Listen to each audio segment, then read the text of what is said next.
मंत्री के पीछे बैठा था। कल जो गिरफ्तार हुआ आतंकवादी, गृह मंत्री के साथ उसकी फोटो है। गृह मंत्री खुद सुरक्षित नहीं है। अगर उन्हें जानकारी नहीं थी तो ये बहुत हैरानी की बात है। मसूद अजहर ने उसको ट्रेन किया, जेकेएलएफ का मेंबर था। Municipal election ward number 33 Srinagar से भारतीय जनता पार्टी की टिकट पे लड़ता है। इससे बड़े उदाहरण कुछ मिल सकते हैं आपको किसी और पार्टी? भारतीय जनता पार्टी के लोग आतंकियों के साथ शामिल पाए गए। आतंकी भारतीय जनता पार्टी के सक्रिय सदस्य ध्रुव सक्सेना आईएसआई के साथ जुड़ा हुआ पाया गया। कौन था ध्रुव Saxena? Office bearer Bharatiya Janata party. 2019 में बलराम सिंह, यह भी भारतीय जनता पार्टी का एक वर्कर, सतना से गिरफ्तार हुआ। कश्मीर में भारतीय जनता पार्टी की टिकट पर वह हथियार सप्लाई करता था आतंकवादियों को। तारिक अहमद मीर उसका नाम था। यह सब मीडिया ने क्यों नहीं चलाया, यह बहुत बड़ा सवाल है। हो सकता है कोई दबाव हो। राष्ट्र हित में दविंदर सिंह के खिलाफ जांच नहीं होनी चाहिए, यह एलजी लिख कर दे रहे हैं। बताइए कौन सा राष्ट्र हित है? यह किसका हित साध रहे हैं? सरेआम डीएसपी दविंदर सिंह आतंकवादियों के साथ, हथियारों के साथ रंगे हाथों पकड़ा जाए, उसके बाद उसको आप सिर्फ नौकरी से बाहर कर दो और कहो इंक्वायरी की आवश्यकता नहीं है।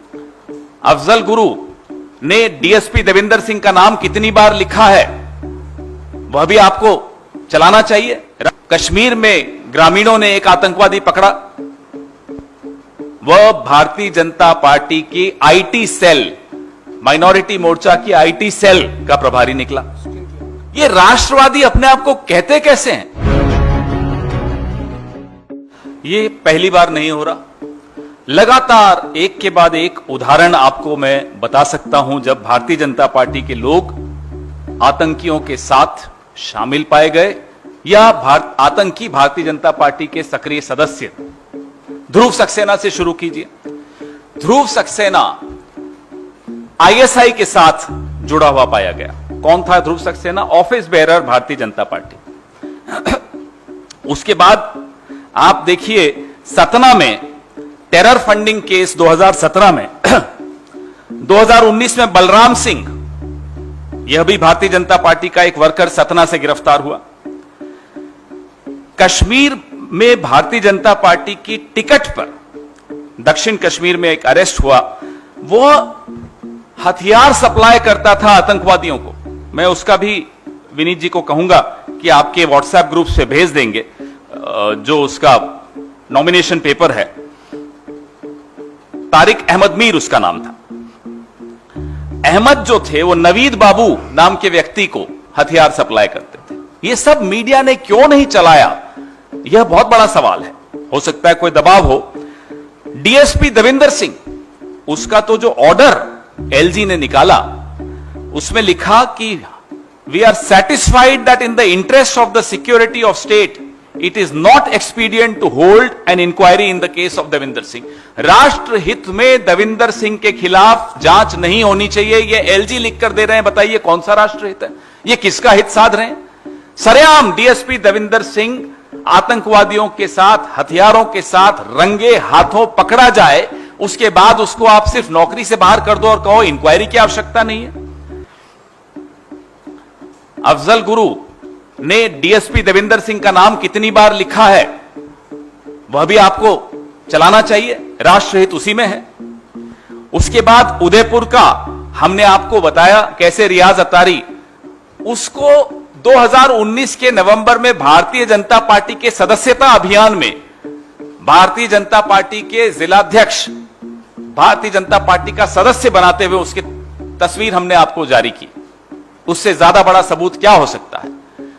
कल जो कश्मीर में ग्रामीणों ने एक आतंकवादी पकड़ा, वह भारतीय जनता पार्टी की आईटी सेल, माइनॉरिटी मोर्चा की आईटी सेल का प्रभारी निकला, स्टेट का।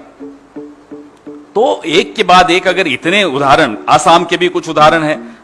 अब एक मोहम्मद फारूक खान, एक कन्विक्टेड टेररिस्ट, मसूद अजहर ने उसको ट्रेन किया, जेकेएलएफ का मेंबर था।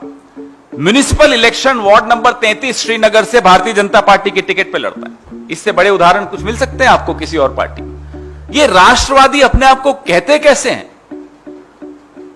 गलती हो जाए, एक आध कोई आपकी पार्टी में घुस गया हो, आतंकवादी निकले, चलो समझ में आता है, नहीं आपने ध्यान दिया होगा।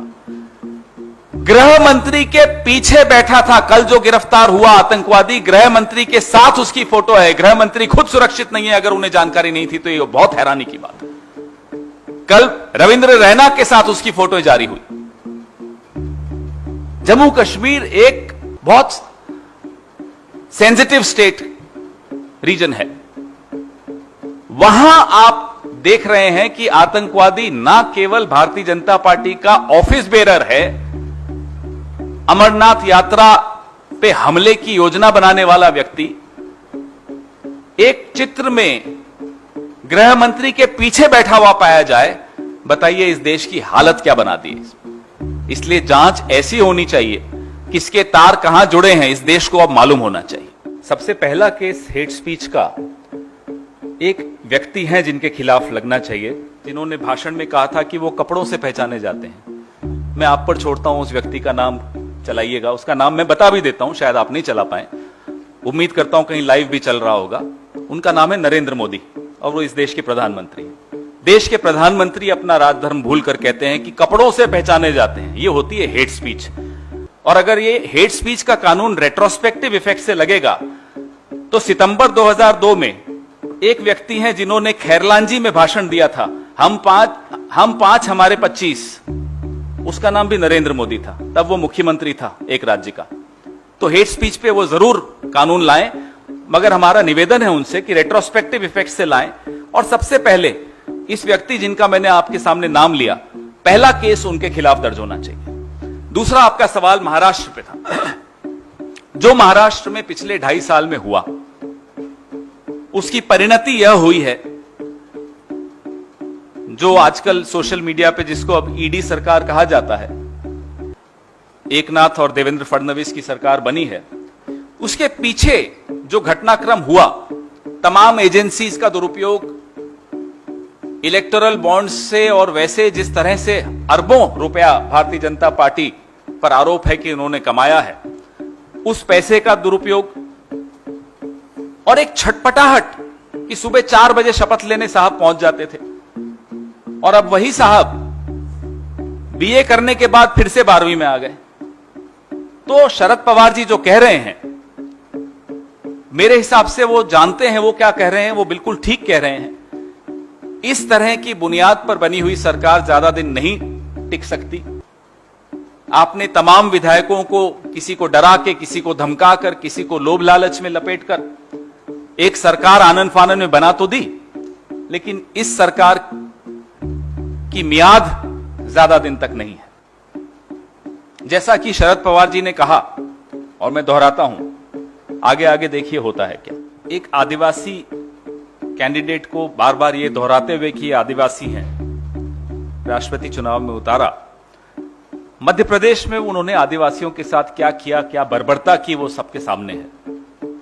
तो आप हाथी के दांत खाने के और दिखाने के और वाली परंपरा पे चलते हो और उम्मीद करें कि आपकी, क्योंकि आप कह रहे हैं ये आदिवासी हैं इसलिए सब लोगों को समर्थन देना चाहिए, तो पहले आप अपने गिरेबान में झांक कर देखिए कि आपने मध्य प्रदेश में आग लगा दी, एक आदिवासी महिला को मारने की कोशिश की, एक छोटे से जमीन उसमें, और अभी वो संघर्ष कर रही है जिंदा रहने के लिए।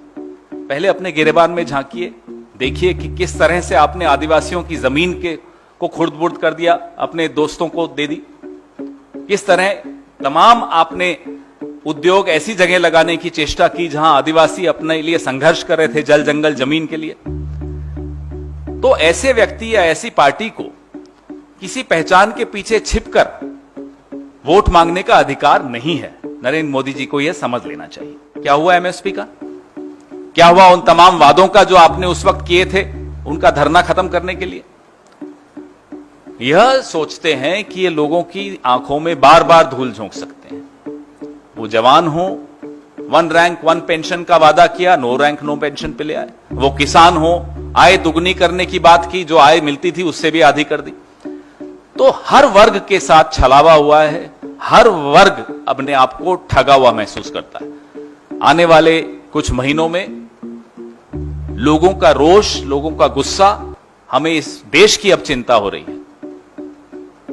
मोदी सरकार को भी चिंता करनी चाहिए और तुरंत कदम उठाने चाहिए किसानों को राहत पहुंचाने के लिए, नौजवानों जो बेरोजगारी का रिकॉर्ड टूटा है 45 साल का, उस दिशा में कुछ कदम उठाने चाहिए। अब ये तालियां बटोरने का व्यापार अब इन्हें बंद कर देना चाहिए।